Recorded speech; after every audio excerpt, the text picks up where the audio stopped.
Hello and welcome to the Special Moves Podcast, the new look Special Moves Podcast. My name's Mike Williams and these guys are Jake Kulkowski. I just moved my mic, so that was bad. I pointed at you with my microphone, so if you were listening... Jake Kulkowski? Exactly, yeah. It was like, I was trying to do some gotcha journalism. That's right, Mike. That's who you are, right? Jake Kulkowski and Liam McKelvey. So we're in our living room this time. At my living room, actually. It's not ours. Yeah. Living room. It's not quite got that far, has it? Yeah, ours in the sense that it's mine and Laura's. Yeah. But yeah, we just, to be honest, it's a lot more comfortable down here. So as long as you guys are okay with us filming it like this, yeah, and as long as it doesn't look shit, but we won't find out until we filmed it, then we'll keep doing it this way because it's more comfortable than up there. And of course, if you're listening on any of our audio platforms, none of this means anything to you. But you will notice that it's probably a little bit better quality than when we did it last time over Skype on Twitch because we are finally all together again. It's been about 3 weeks since reunited. We've been here because for no one particular reason either. It's just been like I had a wedding and I had the stag do. Not for your that wedding, importantly. Not my wedding. I was going to my friend's wedding and then I went to his stag do as well, and then. And that wasn't even in this country. And then I was in Birmingham, which isn't in this country. So, and then it was Jake's stag do. That's me. It was my stag do. Yeah. And then next week we won't be able to record again because guess what? It's my wedding, and then I'm going to Greece. So it's the summer of love. So even though it's not out of complete complacency. It's not like we're just gonna let's just fucking do it over Skype. And then it can just settle. It's because we are literally super busy because we got our jobs are taking us places and. Yeah, everyone getting married for some reason. Also, those jobs, I mean, working full-time and that outside of Special Moves. What about those jobs, eh? Yeah. It's just been like sort of one thing after another, I suppose. And, the Twitch live stream thing, we got a lot of feedback for doing a couple of live podcasts over on Twitch. The feedback was mostly... sort of what is this? Yeah. Screw Twitch. All right. Yeah. Okay. But for the 30 people that did tune in, hey, thanks very much. Yeah. It was really nice. It was nice to do. Available on demand if you want to listen back. If you're watching this on YouTube or listening on Spotify and you really desperately want to catch the last one anyway, just head over to Special Moves on Twitch and you can see us talking for about 2 or 3 hours about games. And then we've got, now that we're all back together again, great news for the patrons. We've got the bonus podcast, which we're recording right after this, which is featuring Jason Statham this time. Yeah. I say that like he's going to be here. In fact, is this in shot? Is this he's on his cushion? Like, can't see him, but just trust me, he's here. So I'm sure the patrons would love us bankrolling the appearances of Jason Statham. That's where we've been for 3 weeks, scrimping and saving to get Jason Statham. What a dream that'll be. But yeah, anyway, that was a lot of admin. Let's talk about the housekeepers out of the way. Yeah, exactly. Let's talk about some games, I guess. Liam, what have you been playing this week, mate? What have I been playing? Backlog stuff mainly. Bit of Assassin's Creed Origins, which I finished. I liked the beginning of it. Towards the end, it sort of like tailed off, and I got a bit bored. Sorry, of it. Is this the game that took 15 hours to get good, according to like whatever news article place it was? Someone wrote something like that. Yeah. It came out, when was it? 2017. So 2 years ago almost. Yeah. And it was the first one in the series to do the whole let's make it an RPG instead of just parkouring around everywhere. Yeah. And I enjoyed it. It was decent, but towards the end, I lost all enthusiasm for it because it boiled down to every quest became a thing of talk to the NPC, go to the area, investigate the area, go have a bit of a fight. Talk to another NPC, boss fight, done. And that was like every quest in the game. Yeah. And it got so repetitive that I was just like, let's just like try and steam ahead to the end. It was pretty well reviewed, wasn't it, when it came out? Yeah, it got good reviews, but I think maybe it's not aged too well. And I've heard Odyssey, the newest one, is meant to be like a lot like improved on that sort of like formula. So I've got that one to play eventually. Origins is the one in there. It's in Egypt, In Egypt, yeah. So, and it's like it's in the name, isn't it? It's the origins of everything. Yeah. The origins of the Assassin's Creed. So in a way, it's a good jumping in point because you didn't have to play the others to get it, I guess. There's a little bit of like story continuation. There's a little bit of story. Oh, good. A little bit of bullet hell. Because they have that on. Obviously they've got the whole Animus thing, haven't they? With the modern day segments nobody cares about. And they do play it. They have a tiny bit of that. It's very minimal in Origins, but it is there. and it has like characters. I think he's appeared in some of the older games. I think he did anyway. I couldn't really. I thought the beginning was really, really weak. I thought like the first 10 hours were like it just sort of drops you in at an odd point in the. Still can't get over it. Yeah, go on there. The first 10 hours. Yeah, I know. Yeah. It does throw you into like all of a sudden, it's like in the space of like 2 minutes, there's like betrayals, murders, and political like machinations, and then it's just like, and here you are in a temple fighting a boss. And that's how the game begins. Yeah. It does skip over a lot. How did you find the combat? Because I did not enjoy it. It depended on the weapons I used for me. So like if I was using the normal swords, it was fine. But if I was using like the what was it? I think you can get like little dual swords. Yeah. They were like really weird because it felt like you'd have a combo but it just wouldn't connect. Weirdly enough, like if you weren't like right in their face. If you were even like a meter away, like a foot away from them, it just like you'd miss every hit, and it was really weird. I remember in Odyssey as well. It was like it felt really similar in a lot of ways to Origins, and it's a very similar game in a lot of ways, but it's just a better experience than Odyssey, I suppose. I actually finished Odyssey. Well, I say that I finished the story. Like I saw probably like 20% of the map or something because the map's so ridiculously big. And it's the combat. If it didn't have that "This is Sparta" kick in it, it would be like a much weaker thing. Like that's the only attack in it that feels like you're doing something. Yeah. Because you kick it and it's animated so well that whatever you kick like properly goes flying. It's like it feels like. A physics sort of thing, Both, I've only played both of these games in the exact same sort of scenario. It was like months before they came out at like an event. Yeah. So both times, like they try and it's a very small concentrated demo. So they try and it's normally just a real mission from the game. But they try and pick one that mixes like a bit of everything in. Yeah. And both times, I remember the combat's just like. I remember Origins, if I remember rightly, it's like years ago now, I guess, like 2 years ago or something. But I think it was on a boat, and you have to like save these guys from some crocodiles or something. And then I remember there was a bow and arrow, and it's just there's no weight to it. The bow and arrows are weird in it because they are basically just different guns. It feels like there's like one that's like a sniper bow, one that's like 4. You can put like 5. The shotgun, 5 arrows on it, and it is like a shotgun, and there's one that's like a machine gun because you just like arrow. The light machine bow. It might as well be. That's like Monster Hunter shit, like dun, dun, and dun. it's like it's really weird because it's like they're not really bows, really. They are more like guns, military grade rifles. In ancient Egypt. I think what the combat feels like. This is a thought I had when I was playing it. It's mostly like something like Dragon Age Inquisition or something like that, where it doesn't quite feel direct. Like in a like a FromSoft game or something, when you press R1, it's so immediate and so the R1 means just a slice, right? Yeah. But it feels like you're doing different types of attack that you're. You're like role, and that's what it is. It's a role playing game, right? But it feels a little bit more like Dragon Age Inquisition or something, where you're just pressing a button and then the animation takes a little while to kick in and stuff, and it doesn't have that direct swipe like combo, like doesn't feel like Devil May Cry or anything like that. It feels like an RPG, which the enemies don't really get harder either in it. They just by harder they just stun lock you into like a combo that you can barely escape from. Which it didn't really feel like there wasn't much progression in the combat. Because it just felt like, the enemies became spongier more than like an actual challenge. You're going to go for Odyssey, no? I do. I have Odyssey. I bought it not long ago. I got it on pretty good sale, I think.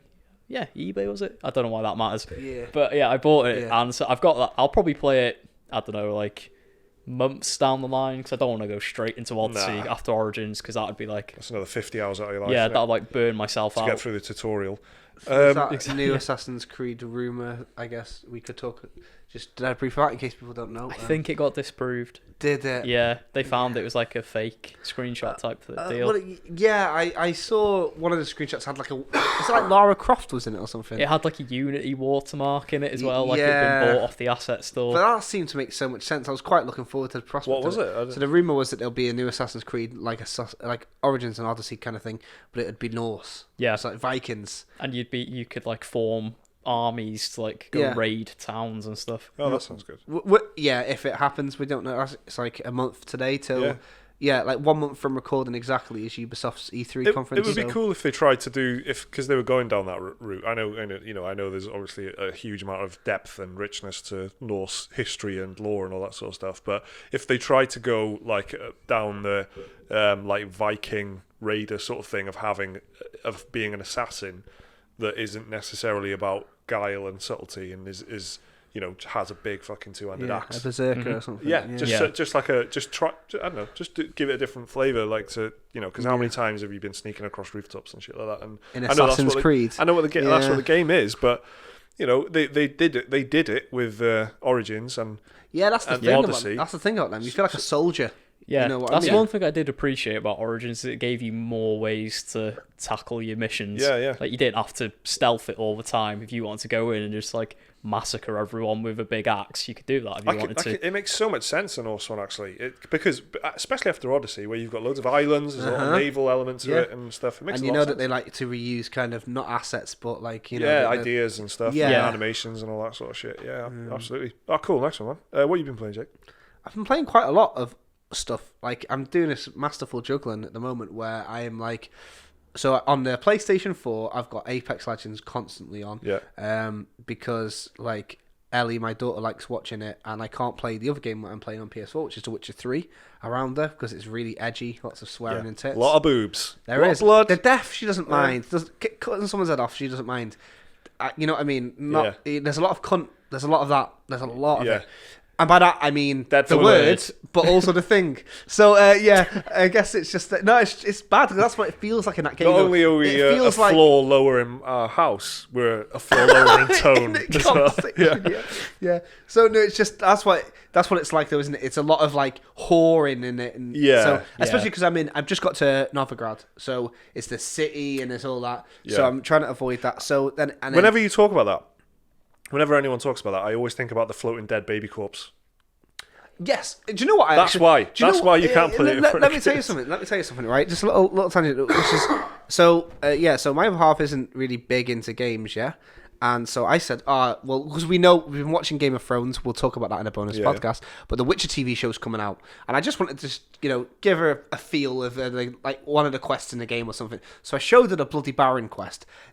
What a good quest. Now, obviously, so I've got a 1-year-old baby at home, and I kind of didn't realise that the botchling sort of aborted fetus drinking corpse thing would bother her. But then afterwards, when you get to the swamp bit with the witches and stuff like that, she was quite interested in it. I would have shown her that, because that's one of my... The Witcher 3 is just... I mean, I like to be a little bit like smarmy about it, because everyone says it's the best game ever, and I like to give it a bit of... Is it? Bit of a hard time. Yeah. But it is one of my favourite games of the generation, easily. That's one of my favourite quests. That crones in the crookback bog or whatever. Well, I forgot the first time playing it how this is all linked into the Baron. Yeah. Like when you because I think last time there's a bit in the game where you can choose to. There's a tree, remember, with the heart of like some witch in there, and you can kill it or let it live. And if you kill it, I don't think you can carry on the quest. I think Anna gets got. So I did that the first time, but this time you could be a dandelion. Anna gets got. Yeah, right. A tale of that. So then the Baron put that in your poem, but you won't. Yeah. So then, I don't think I can remember the Baron going back to the Crookback Bog with the daughter who's a witch hunter now and stuff. So, just worth saying, I played The Witcher 3 when it came out. Like, I've still got my save file, and I looked, it was like 2015, and I haven't played it since, I don't think. I think I tried it, but I don't know what I was doing. I own 3 copies of it. I've got it on PlayStation and 2 on PC. It's worthy, I'm loving it now. I can see why people think it's an all-timer. At the time, I loved it, but I've forgotten how good it was.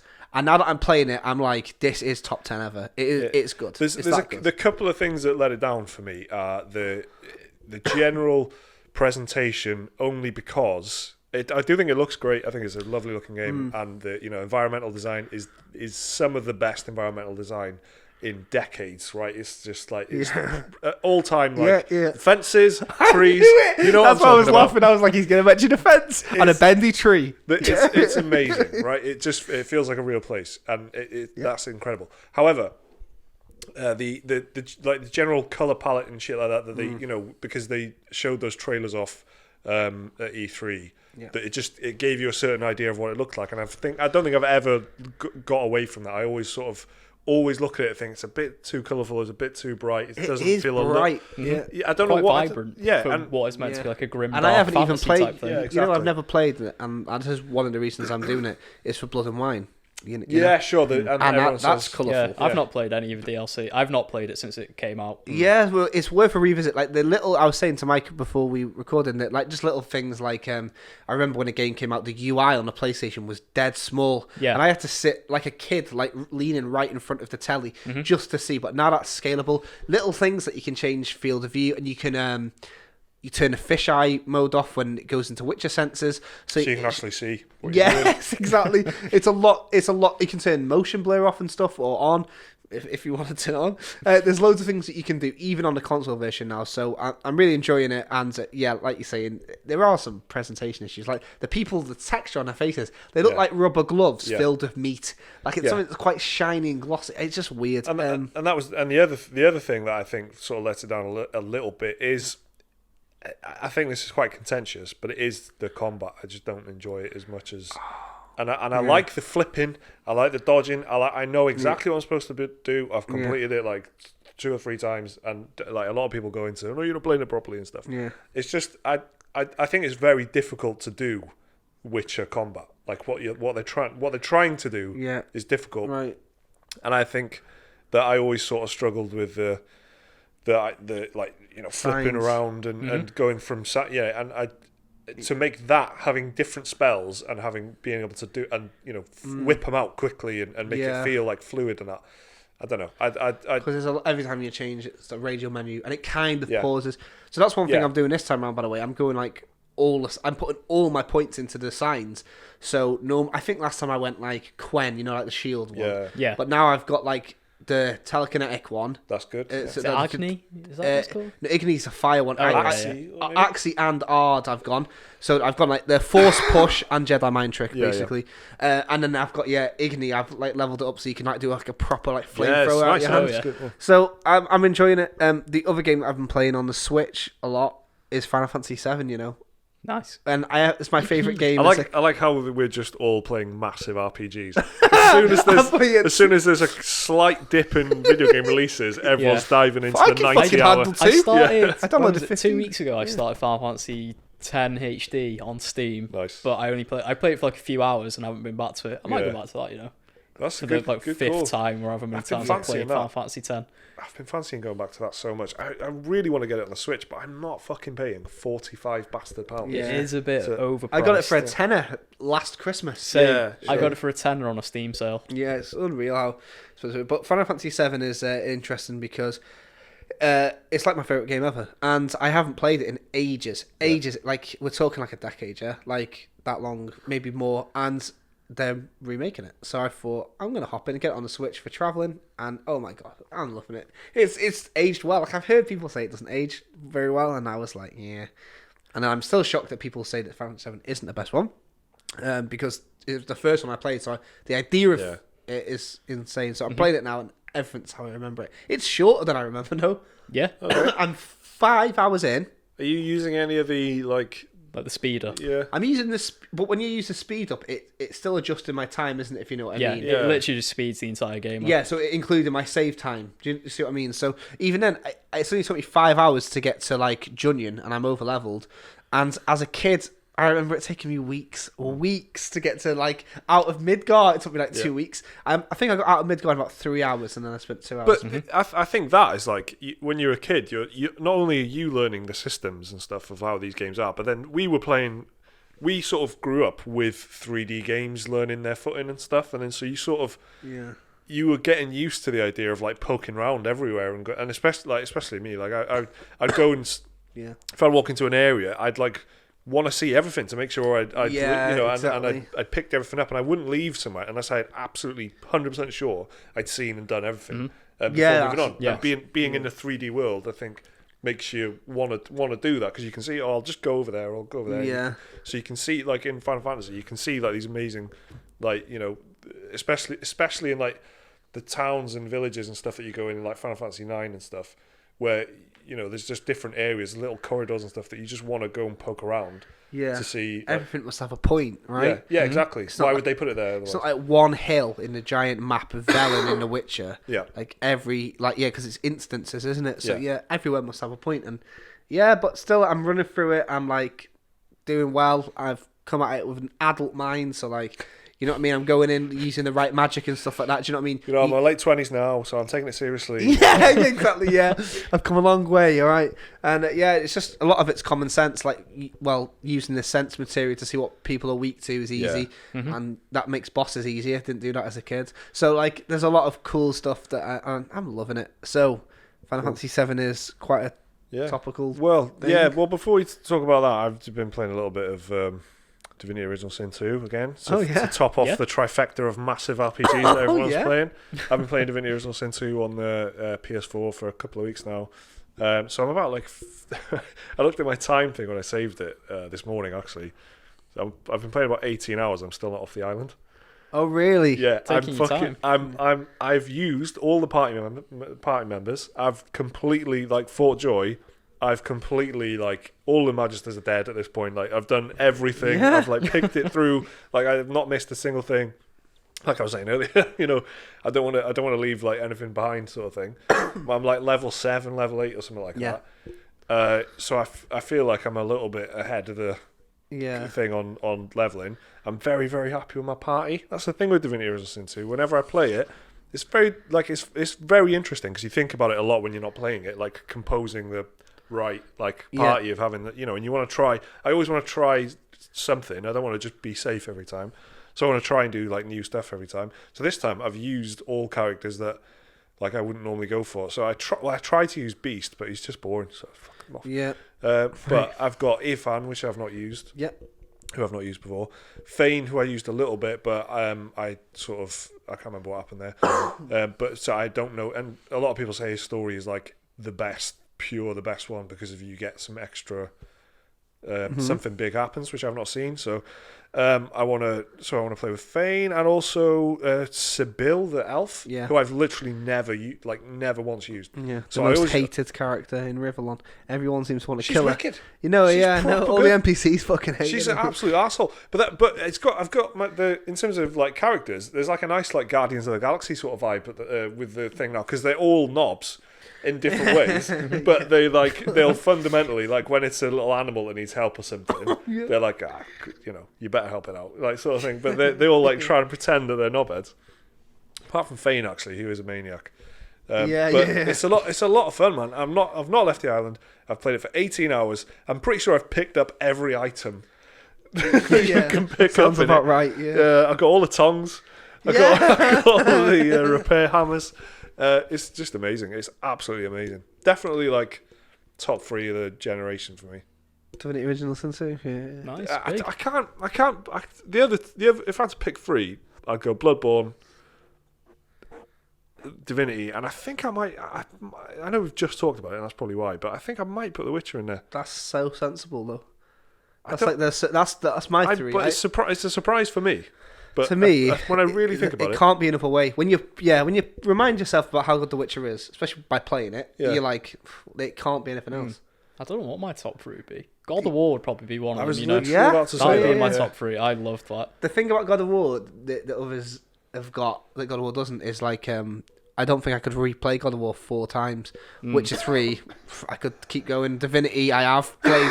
Like, I think I've started that game about 12 times. Yeah. I think I've got off the island about 6 times now. And then Bloodborne, you can just, the whole repetition's the very nature of the game the first time you play it. So, I don't know. Best game of the generation. I think a lot of them, 2 of them came out like within like 2 weeks each other. Bloodborne and, was it Witcher? They were out 2015. That was a good year, 2015. Damn. And there was Metal Gear Solid 5, which I know you guys have got complicated feelings about. It's fucking good, Metal Gear Solid 5. Complicated relationship. Yeah. I liked it. I think that the sort of way that we're going now is that the new generation's coming in a year or 2. But it looks like we could get some. Still, I mean, that could change. Yeah. Well, one thing that Sony's State of Play. Yeah. Listen, I'm the host. I'll be doing a segue, so just got my phone up. Okay. It was a bit persistent. I will wait patiently. The eyebrows that I get off you when you're like, Sony's State of Play, Mike, eh? Give it to him. Go on. Sorry, go on. So there's a bit of visual humour going on here for anyone who's listening. Right, so Sony State of Play, which is basically their Nintendo Direct, which is what everyone says. That's literally the Eurogamer headline of when they said one of the articles. Snarky little Sony balance. PlayStation's next Nintendo Direct is yeah, but it's quite a good one. I was I wasn't planning on watching it or anything, but there was some good stuff that came out of it. So we've been talking about Final Fantasy VII a little bit there. Well, the remake got a proper good new look at it. Things have moved on quite a bit actually from what we saw. I think it's 2015. It was. It's been a while. Yeah. It was 2015. Yeah. So we saw, the characters looking like more Pretty colourful. buff. Yeah, they were looking nice and strong. Strong, but it was a bit more. I think they had. It felt to me like they were going a little bit more like they wanted to make them look like the original characters a little bit more. Like they were trying to, instead of going too gritty and too grounded, they took it back to how it used to be. So what did you guys think of what you saw? Liam, would you? Sure. Yeah, I thought what we saw was very promising, and it was all from like the first act of the game as well. Yeah. So Big time. So what did we see? We saw Cloud, we saw Barrett, we saw Biggs and Wedge and Jesse and Ares. Yeah, we saw a little bit of the Midgar assault, the Mako reactor assault from the very, very beginning of the game. Got to see the Scorpion robot boss. Yeah, the first boss of the game, isn't he? He is, yeah. We got a tiny bit of combat. It looked very Kingdom Hearts-ish. Yeah. From what I could gather. And that was all we saw, really, wasn't it? It was a nice blend of... And it was only like a minute long, the trailer, anyway. Yeah. But it seemed to be a good enough blend of bit of CG cutscene type stuff and like snippets of gameplay here and there. I felt like it could have been of the same universe as Final Fantasy 15 in the way it's like... I don't really know how the universes work in Final Fantasy. But probably not like that. But you know what I mean? Exactly, because I think because of the combat and the general look of it, it's like... Yep. These look like fucking Noctis's mates. Do you know what I mean? Like some of them. So it's just anime, isn't it? Yeah. No. I think it's the way they were. I know dressed and stuff, and the setting is. Cloud had a bit of prompto going on. Did he? Yeah, He's like, 100%. Yeah, that's Tetsuya Nomura's character design for you. Yeah, he loves zippers and belts. Yeah, everywhere. I can't remember. He had like a sleeveless vest on in this one, but in the last one we saw, he had like shoulder pads, and it was a bit. Yeah, he looked more like his Advent Children iteration. So I'm a bit confused as to where in the game that Sephiroth line was. Yeah, because that's not in the first act. You don't see Sephiroth at all apart from flashbacks. No, unless it's like because there are bits in the beginning where Cloud hears voices. Could be Sephiroth. That's what I'm thinking. I wonder if it's going to be a little bit more like the flashbacks will come earlier. Yeah. Like, rather than the calm section in the game, calm being a town for those that don't know. It's one big bit of like background exposition, backstory. Yeah. I'm wondering if that's going to be like in Final Fantasy 15 like dream sequences. Yeah. Because of course they have to show Sephiroth in this trailer because it's the fucking main baddie in it. Mm-hmm. Yeah.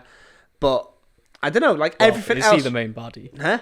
Won't spoil the plot, obviously. But so everything else is from literally the first, and not even the first act, the first hour. First 30 minutes, hour. Yeah, so I don't know what the deal is there. The reason I'm going down this route is because I'm saying, the game, from what we originally heard, is going to be episodic, yeah? Mm-hmm. Which they reconfirmed. Yeah, well, it's weird that, because I saw this, when you look at the blog post, the translation says something like, what did they say? Like in multiple parts or something like that. Yeah. So I'm wondering, when episodic to us and to everybody in gaming these days, I guess you think of Telltale, don't you? You think of tune in 6 months. Yeah. But is it going to be The Witcher is episodic 1, 2, and 3 in a way? Is it going to be like that? Each game is its own thing, and it's not going to be like tune in next. Will it end at a definitive beat and that's it? How's it going to work? Mm-hmm. There's discs. What you think? 3 multiple full games? You think? That's what they've said. Yeah, that's what it's look like. It's going more towards that than like a 15-part segment thing like Telltale, and that's what I think is the right way of doing it. Do you know what my big thing is? Hopefully it'll be disc 1 of the PlayStation release. Yeah. So it'll end at 10. So it ends like you're leaving. I can imagine it'd be pretty close at least to that, if not exactly. You'd imagine. Yeah, it'd be... so like Junion or something like that, or Well, the last disc is a bit weird because it's pretty much one area. On the PS1 original. Yeah, that's true. So unless they added like expanded stuff like the flashbacks with Zack and stuff like that. Yeah, this is what I'm that's confused about. And the second episode will be like the Gold Saucer and stuff, right? Maybe, The first episode, I've got a feeling like it'll be shorter than that. Though I've got a feeling that at E3 we'll see Square Enix announce it this winter. And it'll be episode 1, Midgar, and it'll be called that, and it'll be fucking 30 quid. Like and 20, 30 hours maybe? Or do you reckon? Or shorter than that? Shorter than that. I reckon 20 hours. There'll be lots of meandering. Like, they'll add side quests in that were in the game. For sure. Because like I say, I got out of Midgar in about 2 hours, 3 hours, so they can't make it the same, right? Mm-hmm. But yeah, I'm really wondering what they're gonna do with it. Like, I love the idea of it being action based. People have been, here, there, and everywhere about it online. No matter how you feel about it, you can go on Twitter and you can find someone who feels the exact same way. I hate the action. I love the action. I hate Barrett. I love Barrett. Whatever. I think the only thing everyone's like wondering is like, where's Tifa? Why didn't they show Tifa? Yeah, because they had the listed as a party member, but didn't show her at all. For good reason, I'm sure. But I'm going to appear right at the end like Luke Skywalker. Yeah, exactly. Not saying anything. Yeah, exactly. So I think that with them taking the development in-house again now. Yes. It's looking a lot more promising. From what I saw, it looks a lot nicer. I can't wait for them to do all the stupid shit that people don't talk about, like, the cross-dressing bit's going to be interesting in 2019, I think. Mm-hmm. And I think that the bit that I just did recently, there's a bit where you go into like this military town, Junion, for those that don't remember. It starts off and you see a girl called Priscilla swimming on the beach with a friend of hers who's a dolphin, and then this giant sea beast comes. You kill the sea beast. You have to do CPR on Priscilla, and then you train the dolphin to like show jump you to the top, like it's fucking nothing. And that movie was called The Meg. Yeah. That I can see that still being in it, because Final Fantasy is still not afraid to get a bit silly at times. Well, Final Fantasy 15, there's plenty of silliness. Yeah, like a pot noodle shop. What's it called? Cup noodle. Yeah.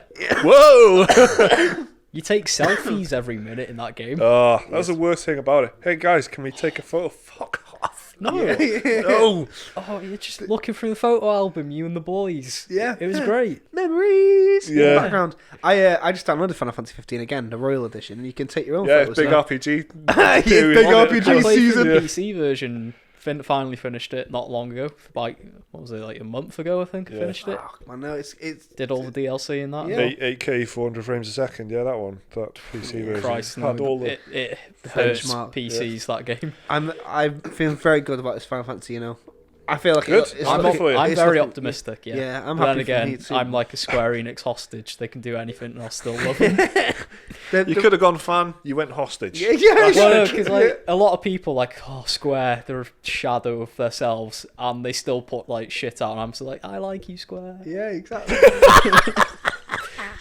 It's like Stockholm Syndrome, but for game publishers. So, speaking of remakes, I was going to ask what you guys think of this because, and I know you're the host, don't give me a hard time. Are you going to say MediEvil? You fucking asshole! I was literally about to do it. Don't be giving me the eyebrows. I wanted to just know because do you know what it is? Me and Liam are on this sofa. I think that's what it is. You've got the body I language. know of the interviewer. Yeah. So lads, that's the fifth time. That's the fifth. Exchange. So, I just want to get this out the way right now. Okay. How I feel about MediEvil. MediEvil's release date was confirmed. So, I don't give a shit about this one bit. So I want to know what you thought about it. Well, I was like looking forward to it until I played the actual original MediEvil about maybe 4 or 5 months ago, and I got it out of my system, and I remembered that it wasn't actually that good. There's a lot of nostalgia there, and it's like, well, this is just running and chopping. And it's sort of a little bit. There's a little bit of personality there that I enjoyed, but like I don't know if. And this is the key thing. We discussed this the other day, didn't we? When we were playing Spyro, that trilogy remake thing. I sort of, I after, in the first game, I was like after playing it for like 2 hours, I was like, it's just more and more of this, isn't it? It's just more and more of collecting and running and jumping. And I just ran out of steam with it quite quickly, and I don't know if that is, a sign of this like remake fatigue sort of thing kicking in or something. Like it's just they're taking the a charm piss is of it, missing aren't a they? little Yeah. bit. Yeah. Spyro and Crash is one thing. Crash Team Racing's out in a month's time, isn't it? I tell you what was fucking fantastic, which I always say, which is Ratchet and Clank, and that had.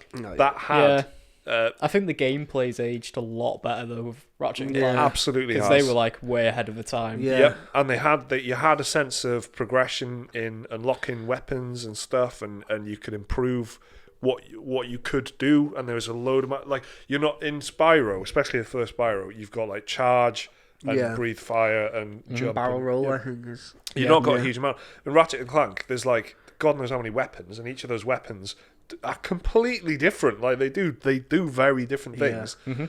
So it feels like you're playing something that's got some real thought, and as a shooter, it's got a lot of interesting stuff going on. So Ratchet and Clank felt I loved that from start to finish, and it had all the particle effects and stuff that were incredible. Like if you shot something, there was like thousands of things on the screen at any one time.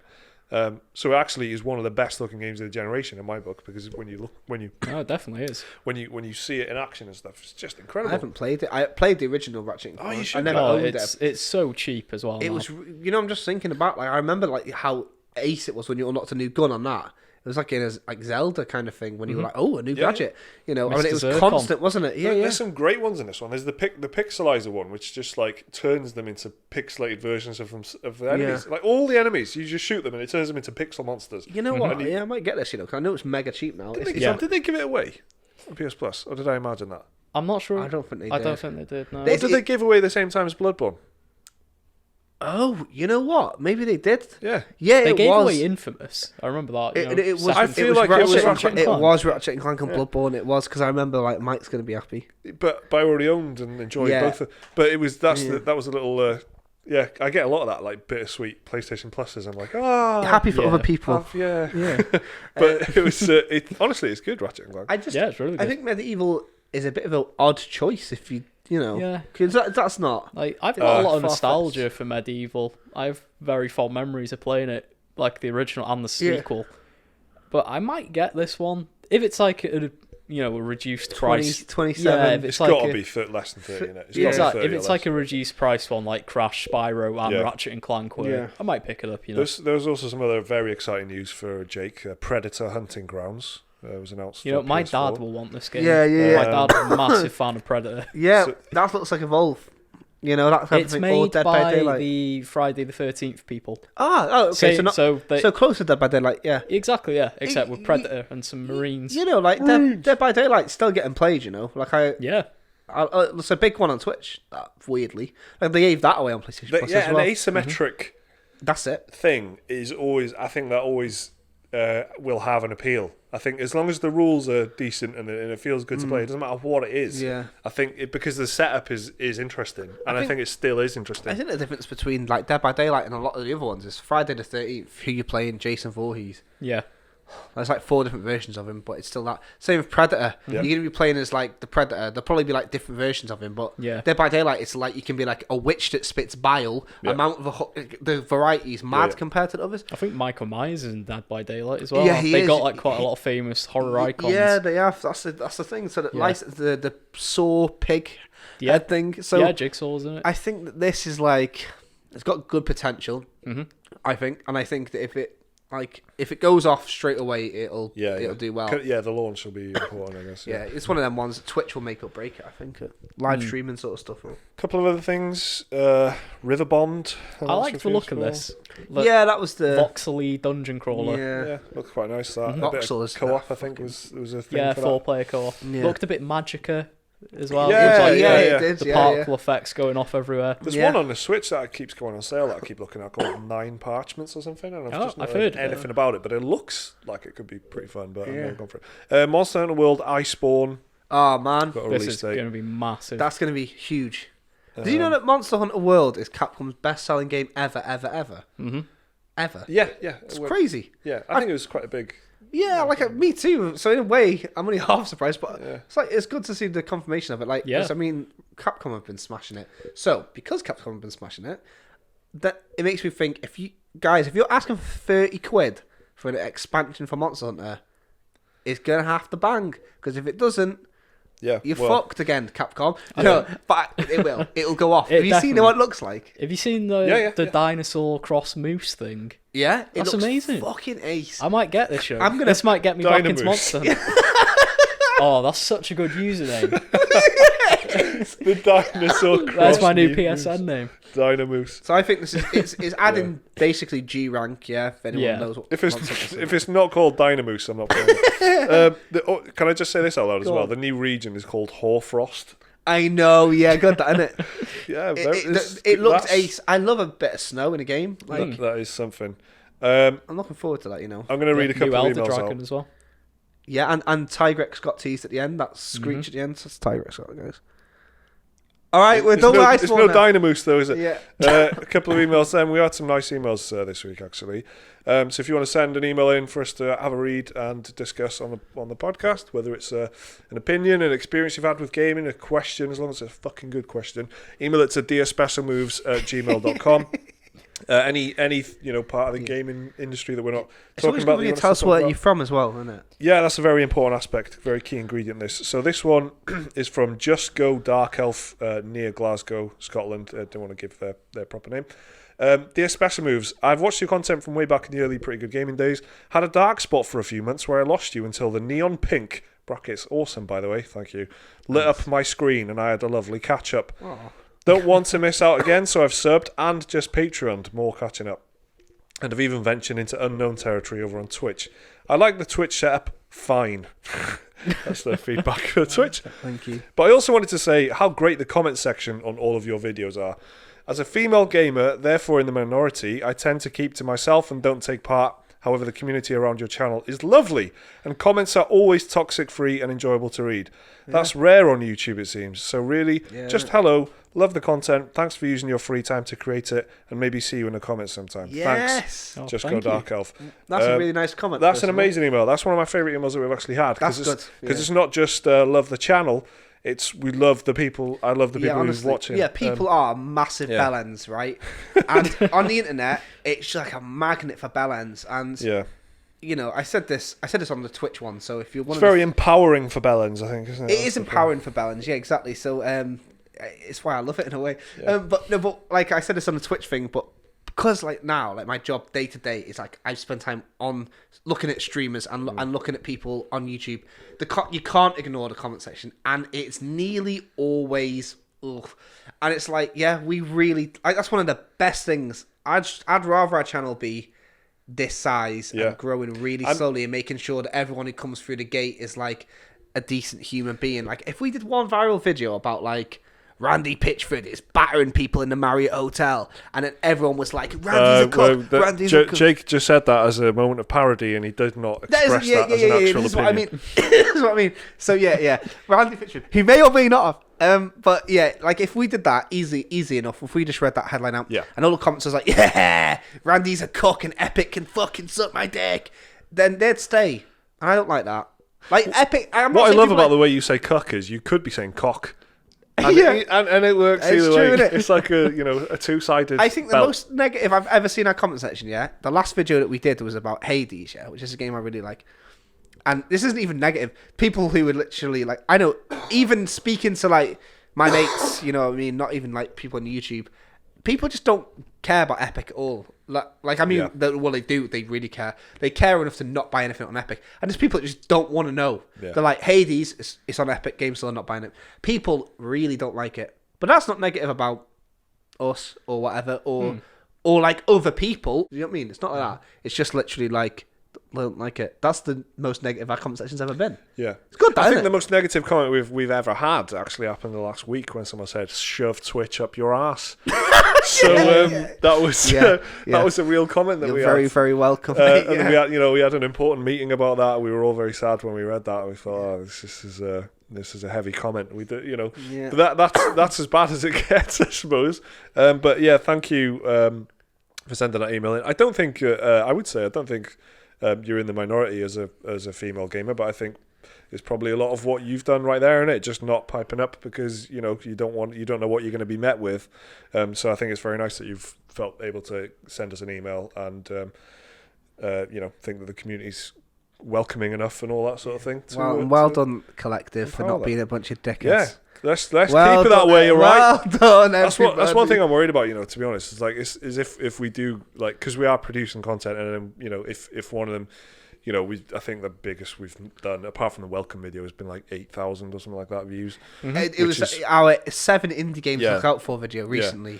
But luckily that's a list video about indie games. So like already there's a lot of knobheads that aren't going to click on that. Yeah, so exactly. I'm a little bit like, it's very nice how it is at the moment because it's literally not. It's a bit like an exclusive little clubhouse. It's not even I don't ever think about it. I don't think about it at all. Like what the comments are, and I have thought about that in the past. So it's nice to not have to worry about it. So thanks for the email. That's a really nice email. Thanks very much. Let's have another one then. This one's from Chimpo. Chimpo, long-time viewer and listener. Yeah, Chimpo. Yeah. Dear Special Moves, I don't do most of my gaming on the Switch, but there are certain games that I will wait until the Switch release before picking them up. First world problem. Many times I've heard that a game I want is coming to the Switch. I bust out the console and go to the eShop, only to find that the game that I want isn't there, not even in the coming soon section. I go to the internet and find it really difficult to find any concrete information around Switch releases and usually give up frustrated. I think this might be a combination of regional release dates being different. I am in New Zealand. The eShop search being crap, games being delayed without announcement, games being released physically but not on the eShop and so on. Who do you go to for Switch news? Maybe you could have a bi-monthly Special Moves Direct where you highlight new releases.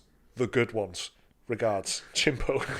Chimpo in New Zealand. Yeah, I think that's probably a lot to do with being in New Zealand. One thing I've noticed with the coming soon section is that they don't actually populate it properly until like a week in advance. Yeah. So you'll have like the next week, but even that won't be fully comprehensive. And then after that, there'll just be a few highlights like the upcoming Pokemon game and stuff like that, like Resident Evils and stuff. The big hitters. Because there are so many indie games coming to the Switch, like constantly. Yeah, it's almost like how when Steam was starting to become a concern because there were so many indie games coming out on it. It's almost at that level for me because I'm browsing through this stuff, and almost every day there's a new game. Yeah, and it's like you're quite cynical when you look at some games. I look at games now, right? It's got to the point on the Switch where I look at games. If something's 79p, I'm like, shit. Why is it even on here? What can you offer for 79p? Get this trash away from my eyes. It is this it's a bit App Store-ish. Yeah, it is totally, and it is. I think the problem that it hasn't addressed, which has been addressed on the App Store and on Steam to much better degrees, is having like a review or rating system, or you just don't know how good these games are. There's no Metacritic. There's nothing like that. There's no user reviews. There's no star rating system. There's no Netflix. We think you'll like this system.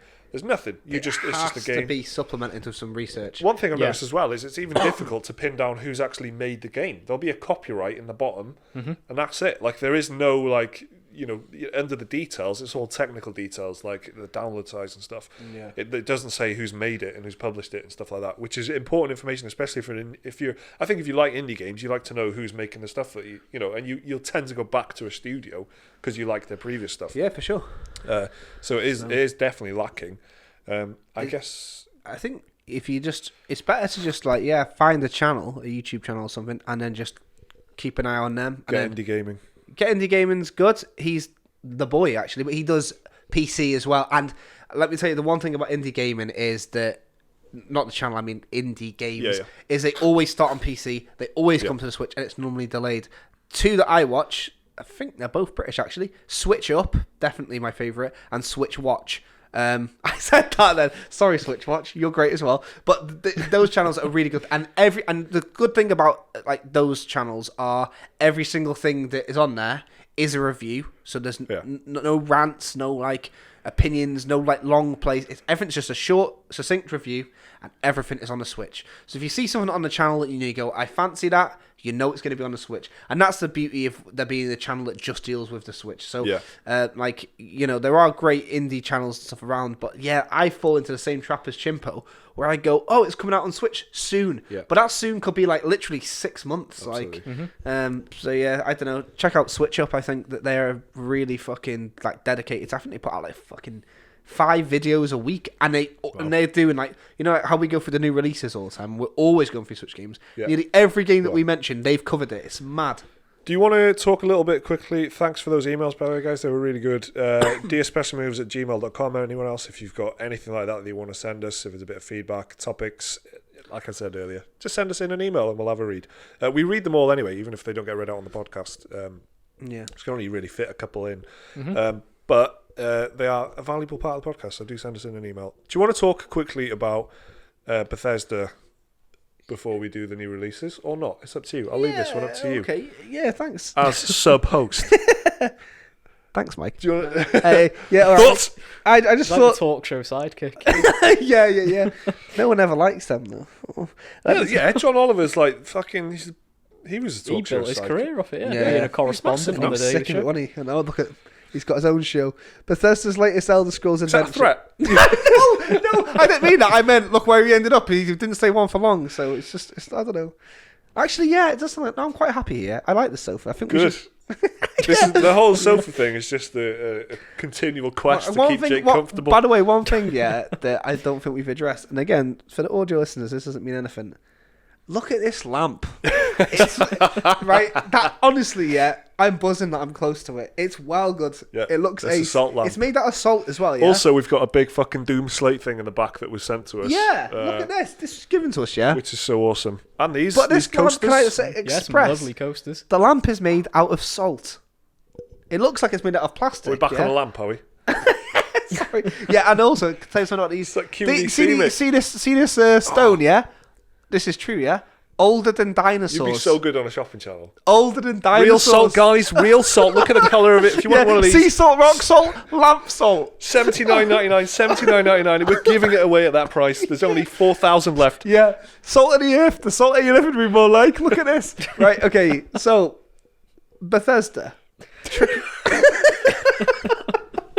A tricky old company that makes some banging games, yeah. They also... Such as Fallout. Yeah, so Bethesda Game Studios. Yeah, dude. In fact, everything there was Bethesda related. Yeah, so let's just nestle right in. Bethesda obviously have a lot of IP that they publish. They also got a lot of IP that they develop. One of the games that they develop is the Elder Scrolls series. Well, they develop all of them, but they're also like, I don't know. So you know the Elder Scrolls, they've got the new one coming out. We don't know how long we got to wait for that. Yeah. So they as in Elder Scrolls 6, not Elder Scrolls fucking Blades or whatever. Yeah, like a proper one, isn't it? So they're putting out all these little morsels in the meantime, just to keep interest and stuff like that. So they put out this I think Elder Scrolls Online has this expansion called Elsewhere or something. Yeah. I think it's pronounced elsewhere, like somewhere else, but it's spelt like in a nice high fantasy way. But it's one of the regions of the it is universe. Like so they put out a Morrowind one, didn't they? Yeah. But anyway, they put out this themed tabletop adventure, Dungeons and Dragons style adventure on Tuesday. Which was actual physical thing. It was and you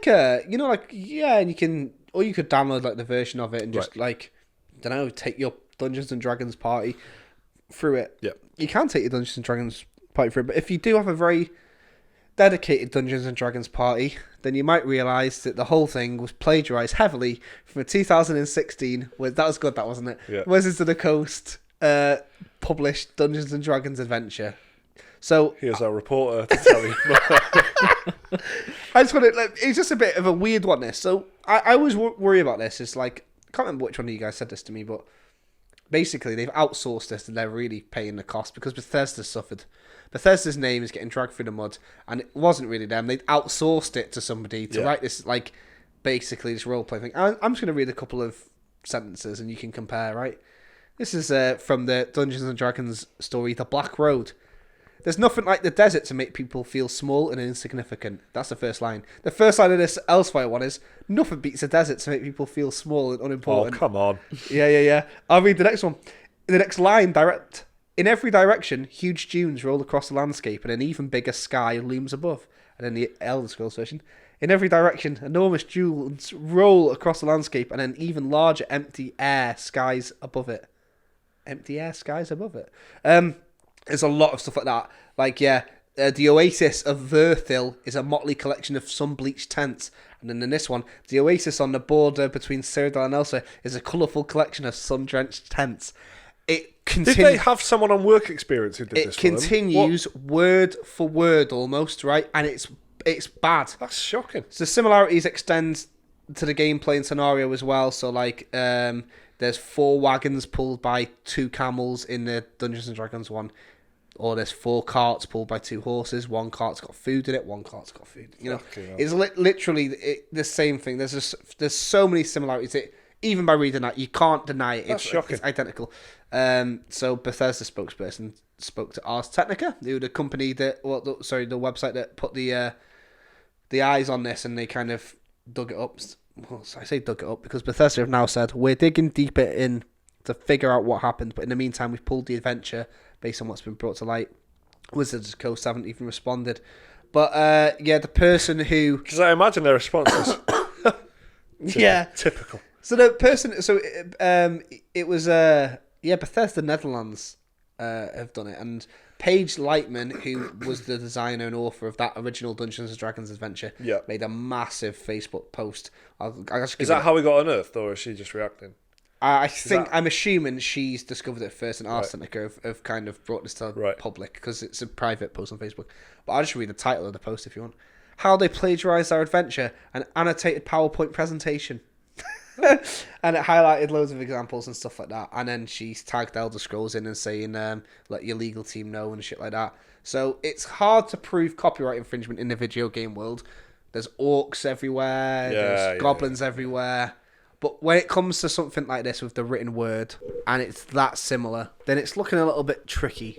So, I don't know. I just wanted to bring it up because I thought it was quite interesting that. Because Bethesda... I by the way, none of this is really saying anything about the hard work that the Elder Scrolls team have put into all the other games. Well, this is not a spin-off thing that was outsourced. This was literally a free fucking adventure for people that wanted to just do a bit of role playing, and now it's a nice idea. It's a good idea. It's a shame that this is stank it up. And that's what I kind of feel for Bethesda in a way. And before people start saying, well, why? It's because they're a company whose name has been I guess people would say tarnished over what happened with Fallout 76, and there's been a lot of negative Bethesda press recently, hasn't there? They need a banger, don't they? And now, this was a cute idea, but unfortunately, someone fucked it up by getting outsourced, and Bethesda are taking a brunt for it. So they're going to need to really come out. And one thing to consider.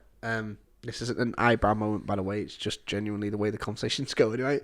Is that Bethesda's Rage 2. Fuck off. No, fuck you. No. But Rage. I'm bringing this up because seriously now, Bethesda games marketing budgets are massive. They're in the cinema. Yeah. Elder Scrolls, Skyrim, a bit of a meme now, but the fact that it's a meme is successful. It was everywhere. Bethesda don't do things by half measures. When's Rage 2 out? Sorry. Oh yeah. What? I don't even know what day this week. Yeah. Do you know what I mean? People are excited. Well, I think there's a slight difference between a Bethesda published title and a Bethesda developed title. But in fact, Bethesda published games that have been very well received, right? Absolutely, yeah. But I think Skyrim was a cultural event in the same, and the timing of Skyrim. It was on the 6:00 news. Skyrim when it came out. I remember that. And it's a so it's massive cultural event in the sense, and the timing of it, and it came out at the same time as Game of Thrones. And everyone was saying, "Oh, there's a great Game of Thrones vibe and the snowiness, and it was all wolf fur stuff." And probably the biggest modern high fantasy series, Elder Scrolls, casual. Yeah, it's 100%. In games at least. I've said this. I've said this before that it's if you know dudes, if you know people who play games that are You know, they'll play a bit of Call of Duty, they'll play a bit of FIFA. They may well also play Assassin's Creed, and they will play Skyrim as well. Like Skyrim is the one that they know about. When they've played a little bit of game, like especially from just speaking from conversation when I'm speaking to people. That's what I mean. Yeah. Anecdotally for me too, like Skyrim seems what no one's played Neverwinter Nights. Do you get me? So I think in that sense, like, but then again, Bethesda's like published titles like Doom, Wolfenstein stuff. I always like seem to, maybe it's because this was back when we were checking news daily and stuff. Like, I seem to be well aware, like a mile away, that it was coming. Whereas Rage, I think that's what it was, though. I think because I don't think because when we were working on a YouTube channel that had like a daily news cycle, you had to have it pumped into your eyes every day, so you were on top of stuff, and we don't have that like requirement anymore. So we're literally sat in my living room talking shit about games that we've played with a salt lamp. Which by the way, we've talked about Assassin's Creed Origins, which came out 2 years ago. Final Fantasy 7, The Witcher 3, and Divinity Original Sin 2. Yeah. But, we don't have that. So I think that's what it is. And I'm looking forward to Rage, I think, or at least I was. Now I'm a bit ambivalent. I think that's because I forgot it was happening. Yeah, which is funny because at the time I was feeling pretty ambivalent. And now as it gets closer, I'm like, oh, actually, because I think it's because it's the drought, the game drought. Possibly, yeah. You're ready for a big one. I was so skeptical about Days Gone. I'm not interested in Days Gone at all. But the marketing was actually getting to me a little bit. Like checking the PlayStation Store, I was like, maybe I should play it. Maybe I should, and I was like saying, maybe we could do a video on the channel or something. And then, luckily, like Liam got the platinum. So Liam got the platinum. Yeah, Liam got the platinum in about 20 minutes. So so I didn't go for it. I don't know how long that took me. It doesn't tell. It doesn't tell you saved data. Or probably a good 50 hours, right? I don't know. Probably a big stretch, wasn't it? Well, a decent stretch, I guess. Yeah. But anyway, the point is, Rage 2 is it's sort of snuck up on, I think, all of us, right? And, for sure. It's just it's happening on Tuesday, so let's do the new releases again, I guess. Then Rage 2, I think I will get it. I think I will get it regardless of reviews. I think. It's a bit cheaper as well, I've noticed. Is it really? Yeah, at least on PC, I saw it for $39.99 instead of the normal $49.99. Do you remember when PC games were $29.99, like the big ones? Good days. Total War was $29.99. I bought Bioshock Infinite when it came out for $29.99. Yeah. Do you know how much Three Kingdoms is now? The next Total War? £45. That is. And you've got to pre-order it or thingy, so you get the Yellow Turban Rebellion or whatever, which is basically like the exclusive thing. So bollocks, man. I hate that. Yeah, I'm still gonna get it. That's what I'm like. Yeah. But resistance is futile. Yeah. So I was gonna just bring. What was? Can you guys remember? There was a game and Mortal Kombat. Yeah. Which one? 11. 11. Right. Speaking of prices, that was expensive. Remember I was on about how expensive. Remember it dropped like. Well, it dropped like £12 after day one. Yeah. Day two, it was £12 cheaper. Yeah. Fucking unreal. That was a little bit of a shock, that really. And also, I've noticed Anthem is on sale at the PlayStation Store, 41% off. So it's basically half price. It's like £35. Shadow of the Tomb Raider. £60. When that came out, it was $39.99. But then you could get it with like pre-order discount on some like websites for like £29. Yeah. And then like a month after it came out, it was like £15. Yeah, on sales. Yeah, beautiful. I mean, it's the price that, but you want to go like so with Rage 2. I think I'm going to get it at launch. But luckily, I've got a YouTube channel that I work on, so I can justify the expense and I can buy it and play it and we'll do stuff with it. But like, I think Rage 2 is one that having. Who is it? It's Avalanche, right? Yeah. Id, Avalanche and Id. Id, who made one of my favourite first-person shooters in years with Doom. Yeah. Fucking loved it, right? That and Titanfall 2 in the same year. Good year for first-person shooters, that was. Yeah. Very, very good. So they're involved on the shooting side, and then Avalanche, who did Mad Max, I was going to say Fury Road, just Mad Max, the game. That they're doing the vehicle side and having that like combination of talent working on specific stuff that they know that they're good at. I'm always into that. I love the fact that like Star Wars Battlefront and Battlefield, they've got Criterion, who are like vehicle experts, working on the vehicles in those games. That's cool. I love that sort of stuff. So that I like that they're going, we need to get people who are really good at doing that specific thing, working on that specific thing in the game. And I'm into the idea, so I think I will pick it up. But I'd forgotten it was happening. It's coming out on May the 14th, right? So that's the Tuesday. Yes. PC, PS4, Xbox One. Are you guys getting this? Day one? Yeah. I'm leaning towards yes. Yeah. Okay. Well, I'm away for a week, and I thought if I get it quickly, we can cover it, and then This is the thing we've got for the boys, isn't it? Yeah, exactly. We've also got the same day. It's quite a busy day. We've got A Plague Tale: Innocence, which is coming to PC, PS4. Oh no way! Is The that rat out game. this week? Yeah. The rat game. Yeah. I'll get this definitely. Looks good. Also, Is that really out? Darkwood on the PS4. I've already played for a little top-down it was horror decent, game. that wasn't it? Yeah. Decent. Been out on PC a while. That's actually got a staggered release. I might as well do that now. It's got a staggered release all week. So it's on PS4 on the 14th. It's on Nintendo Switch on the 16th, and it's on Xbox One on the 17th. Oh, that's weird. Darkwood. Xbox gets That it. happened last week with a game. I can't remember what it was. It was it was For the King, right? So there's this new indie game right. just out on like the platforms on different days, which is weird. Yeah. Red Out, which is like, Liam, you know about this, don't you? Yes, the Wipeout sort of thing. like Wipeout. I don't want to say tribute, like homage, I guess. Yeah. It's basically like one of them games where when there's a AAA studio have made a game and then a tiny indie team go, we'll do that. It's one of those games where an indie team comes along and is like, there hasn't been a game like this for a while. Exactly. Let's fill that niche. Yeah. Okay. And that's quite popular on PC. Well, that's coming to Nintendo Switch on the 14th as Oh, well. Right. We've got Castlevania Anniversary Collection. I might get this, Yeah. PC, Switch, PS4, I and think Xbox it's One. 8 Castlevania games. Yeah, because what was the Symphony of Night Rondo of Blood thing called? What was that? Requiem. Yeah. That was recently. I got that, but the other 8, I'm not in a big rush. Yeah. Well, there's a couple of others, but they're small. So. Shit, I didn't know Plague Tale: Innocence was out this week. I'm looking forward to that for ages. Yeah, it's a pretty decent week, to be honest. I know we've been saying a lot about how we've been going through our backlogs, but there's some good stuff there. So I don't know when the reviews for Rage 2 happen, but It's probably going to be on Monday. Well, it? Probably I don't know Monday, what Tuesday did Bethesda morning. do, because they're all over the place, aren't they? Because do you remember they were like, Yeah. well, we're not giving games away early, but then they were like, oh yeah, we are giving games away early. Yeah, I don't know if it's the games that they develop that they don't give early. No, 'cause it was Bethesda Game Doom. Studios. It was Doom.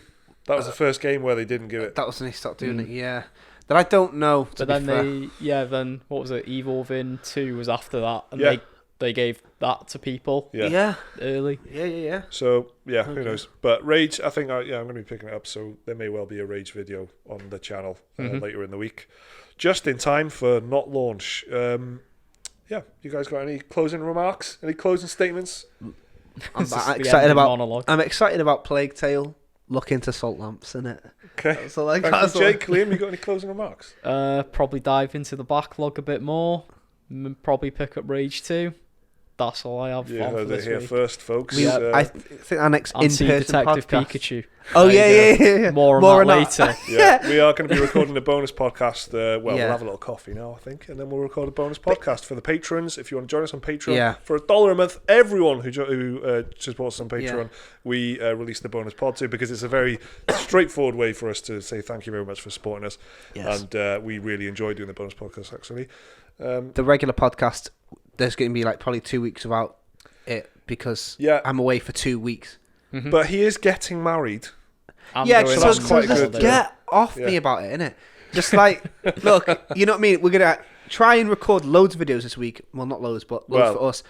Yeah. Maybe at least like 3. And then we can just slowly siphon them Yeah. out. Don't think we forgot about you. We haven't. If you made it this far, you're a very persistent human being. Like, this is like an hour in. Well, it is a podcast, though. So you deserve to know, innit? That's why we're not doing one for 2 weeks. Which I'm just away. We haven't forgotten. This one will be on Spotify and the audio services, I hope, as well, right? So, because we haven't been getting any love for a little while, but Audio Master Raceman, thank you very much. Yep. So check us out. If you are a patron and you didn't know that, crucially as well, we have recorded a bonus podcast for you. So check out our Patreon page, and there should be plenty of links there, and you'll have access to the bonus pod as well. Cheers. Just have a good week, innit? Enjoy the games. See you later. Bye.